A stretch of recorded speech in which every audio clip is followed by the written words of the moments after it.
Pagka ganito, medyo babakjaban lang tayo pagka isinauli pa natin. Kaya may share din tayo na yung talagang hindi na mababakjab para hindi na paulit-ulit.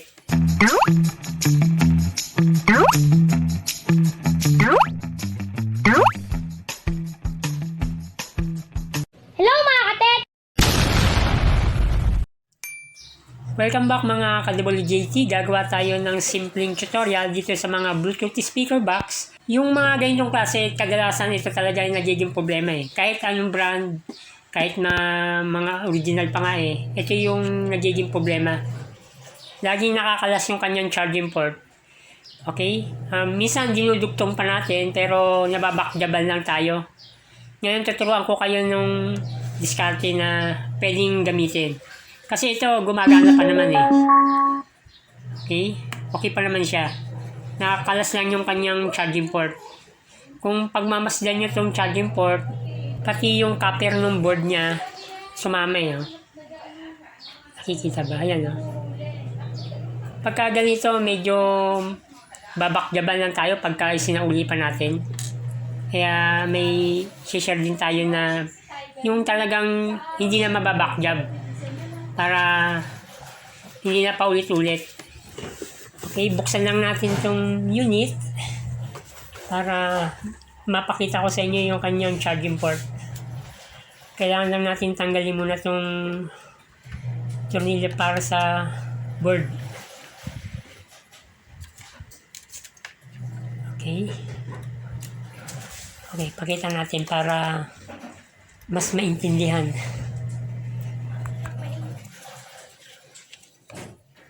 Kung mapapansin niyo yung copper ng board niya, yun sa charging port, nakalas na yun. Pagka dinugtong pa natin, pwede pang mag-loose. Okay? Pwede pa naman sana ikabit. Kaya lang pagka ganito, babakjaban lang kasi. Kadalasan, ilang beses na rin ako naka-encounter ng ganito, sinasauli ko. Isang buwan lang, minsan bumabalik na. Kaya yung ginagawa ko dito, meron tayong ganitong klaseng ginagamit eh. DC jack na male and female. May nabibili sa online nito. Okay? Meron din yung iba na may nut na, pero wala tayong stock kasi ngayon, kaya ito yung available natin. Pwede rin naman. Okay? Yan. Male at female siya. Paliwanag ko lang itong DC socket niya. Ito yung positive. Ito yung negative. Yan, para hindi kayo malito. Okay? Ito yung negative. Ito yung positive. Okay, kailangan lang natin ng dalawang wire. Kahit na magkahiwalay, pwede rin naman. Ito, meron tayong pula, saka itim para hindi kayo malito. Dito natin kinabit yung red na wire, tapos ito yung kanyang black na wire. Yan. Tapos, ito ikakabit natin sa board. Pagka i-connect natin yan sa board, okay, paliwanag natin. Kunin natin yung charging port. Ito yung kanyang normal position. Yan. Okay. Dito sa right side, yan, itong nasa dulo. Yan yung ating positive. Tapos yung sa kabilang side naman ay negative. Para masundan natin kung saan natin i-connect, yung positive niyan, yung nasa dulo. Yan, no? Pagka nakaharap dyan, yung nasa right side na terminal ay susundan natin. Kung pagmamasdan nyo, galing siya sa IC. Okay. Diyan natin kukonek yung B+ na 5 volts. Yung nasa left side naman na yan ay ground dyan. Pwede tayo mag-connect dyan, dito, tsaka dito, o kaya dito sa body. Dahil ground lang naman yon. Para mas maintindihan nyo, yung kulay red na to, ito yung ating B+.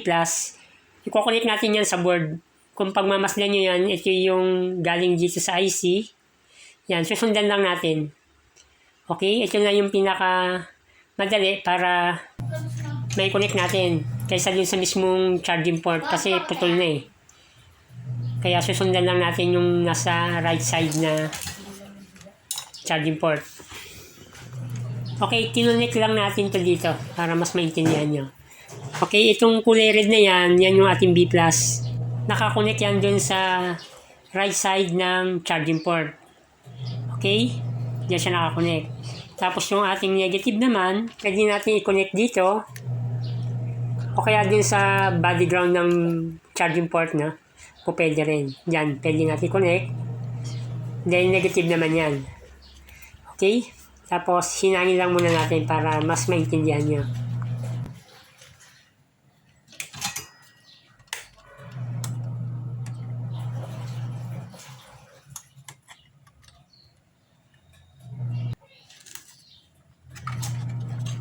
Okay, kinonek lang natin to dito sa ground.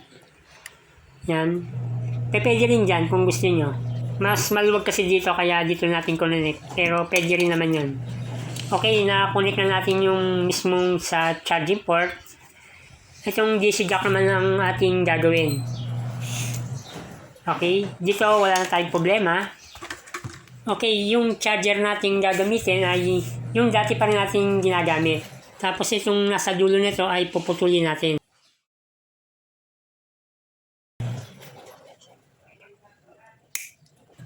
Meron dalawang wire lang nito. Meron ding 4. Tingnan natin to kung ilan yung wire nito. Yan kung makapapansin nyo, 4 yung kanyang wire. Ang gagamitin lang natin dito yung kulay itim tsaka yung pula. Yung dalawa, hindi na natin gagamitin. Okay, yung gagamitin nating charger, yung pa rin ginagamit nyo, no? Pero naputulan tayo dito. Ngayon yung dalawa na to, wala nang gamit. Pero itong pula tsaka itim, yan yung gagamitin natin. Para mas maintindihan nyo, sukatin natin yung voltahe. Kasi ito 4 yung wire eh. Meron nito 2 lang. Pagka 2 lang, mas madali. Yan, sukatin natin to. Yan yung may 5 volts na supply. Ibig sabihin, ito yung tamang position yung black tsaka red. Dito natin i-connect yan sa DC jack na male plug. Yan, para mas maintindihan nyo. Itong nasa labas na yan ay ground. Yung nasa loob ay positive. Kung pagmamasdan nyo to, itong body na yan, yan yung ating ground. Ito yung ating positive. Pagka i-connect natin to, yan yung pula tsaka itim, ito ang gagamitin natin. Tapos yung dalawa na to, wala nang gamit to. Okay, yung itim lang tsaka pula ang gagamitin natin. Okay, i-connect lang natin yung positive dito. Dito naman yung negative, yung itim dyan. Pero dapat ipasok mo muna natin to, yung pinaka-cover niya. I-shoot lang natin. Yan. Okay, itong pula na yan, dito natin ikakabit yan. Okay. Tapos yung black, dito natin ikakabit sa ground. Okay, hinang ko lang para mas maintindihan nyo.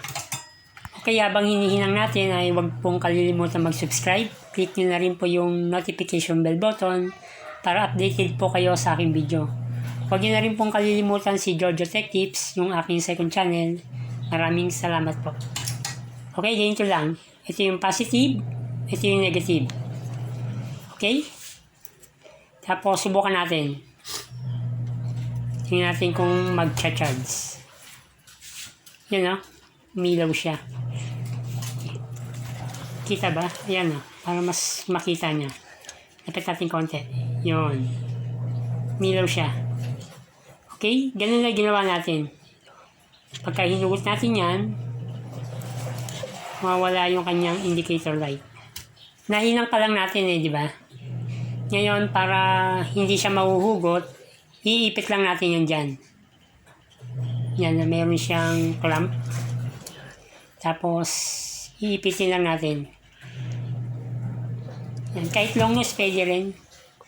Okay? Okay? Yan na lang ginawa natin. Tapos, subukan natin testing ulit. Yan, umilaw na siya. Okay, ganun lang yung ginawa natin. Yung DC jack, pwede natin ilagay dyan sa back casing. Nasa sa inyo na kung saan nyo gustong ilagay. Bubutasan nyo lang dyan, po pwede rin naman. Okay, yung ginawa ko dito ko binutasan. Tapos, isushoot lang natin yan dito. Okay, para malinis din naman tignan.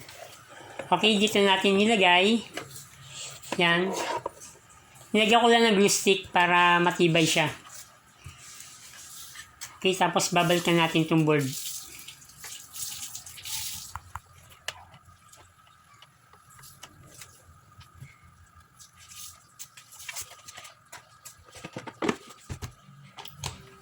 Okay, dahil wala na dito na natin isasaksak yan.